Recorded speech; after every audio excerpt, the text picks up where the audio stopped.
What is up, people of the internet? What is up? It's Will here, and today I want to talk about the concept of testing out different things or throwing things at the wall and seeing what sticks.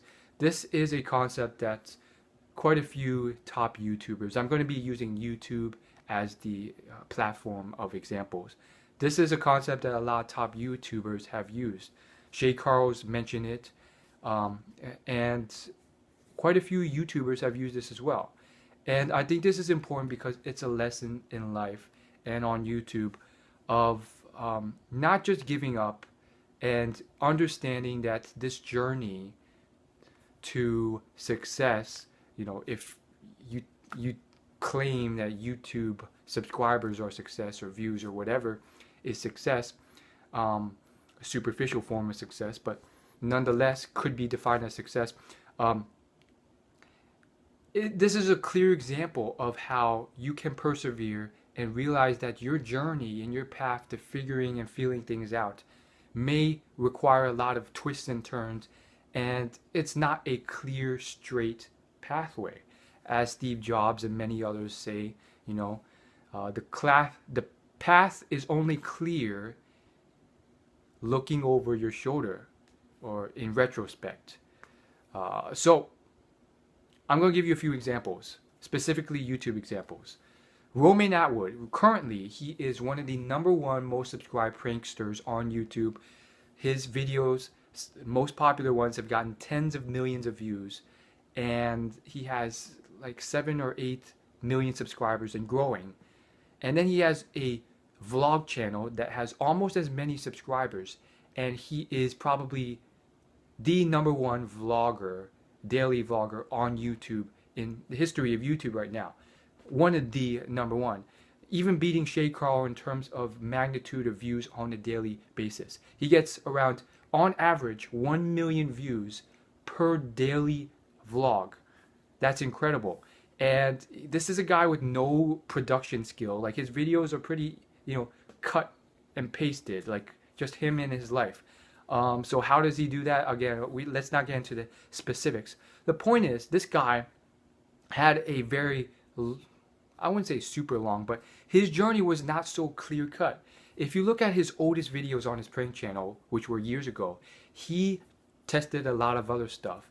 He did a lot of these funny skits, which were enough to get him a certain level of audience, but it wasn't like huge traction. One day he decided to do a prank, and back then he was broke and he had spent 10 years working at a factory making rope, and he decided to do a prank video. And all of a sudden his audience told him, stop doing the stupid comedy sketches, start doing these prank videos. So he started doing that, and they started taking off. And so that was a case of listening to his viewers. You don't always want to listen to everything your viewers suggest, especially if you hate it, or you wouldn't enjoy it, or you wouldn't have fun doing it, because in the long run that's just going to kill you. You're not going to like it. And who cares if you succeed in that? It's just like succeeding in pretending to be someone you're not in terms of dating.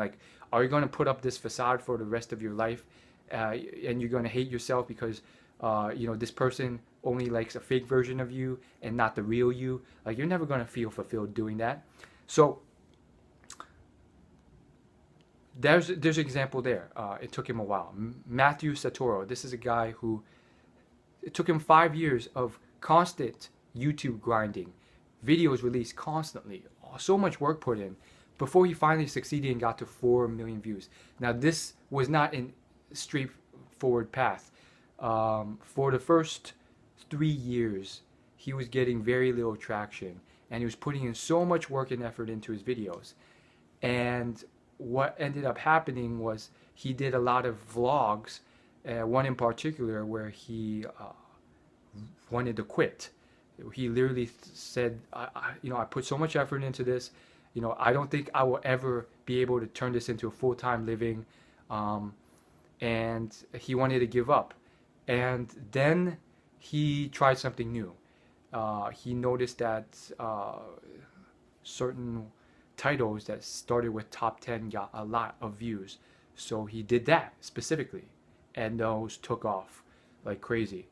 And I only heard about all this because there's a specific YouTube channel called YouTube Creators.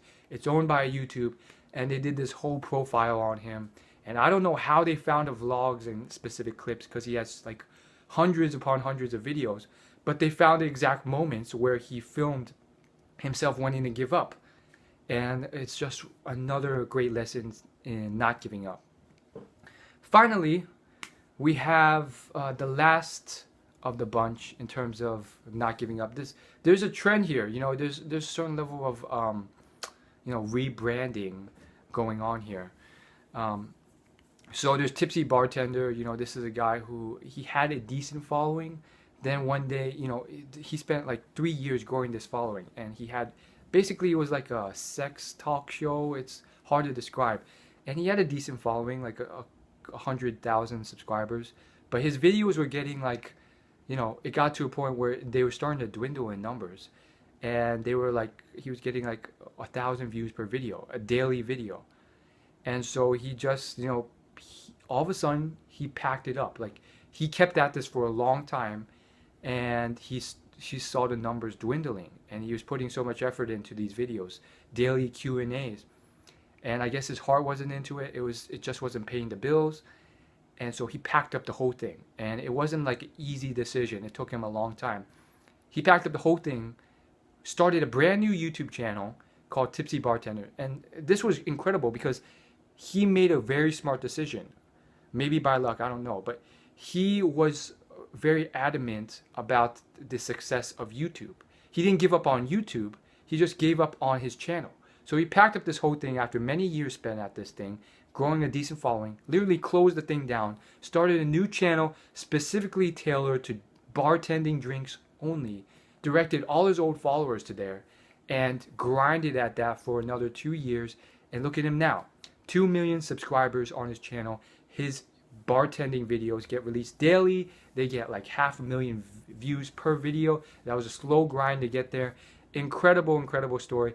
This is another man who did not give up, and he tried different things to finally get to where he was going to get to. Miranda sings, another example, I guess you can say. Like, she kind of like thought she could sing, and then she realized she couldn't, and she started leveraging that, which was very innovative. Like, most people, like, they wouldn't even think to do that.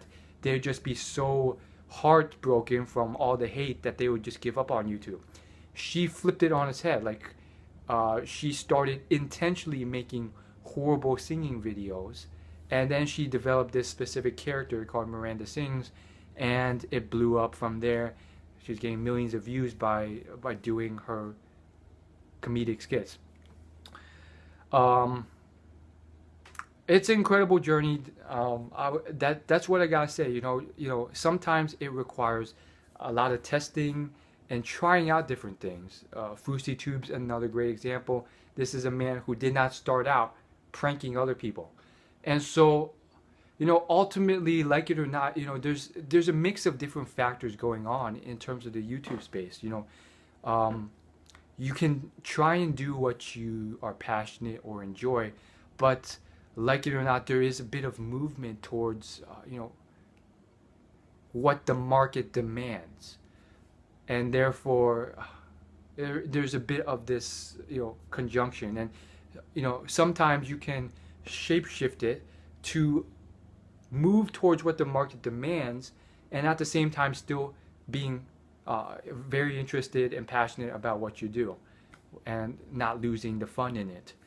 And I think a lot of people, they blame the market too much, or they blame companies or people too much. Thanks so much for watching. Please hit the subscribe button below for free value bombs like the video you just watched whenever I upload new videos. And of course, the real conversation happens on my website, willyoulaugh.com.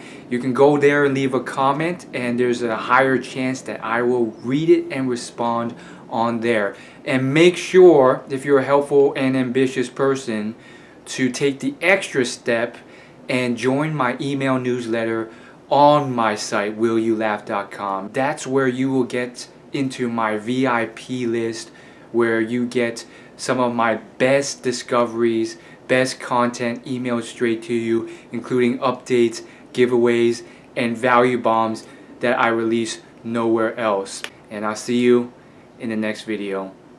Peace.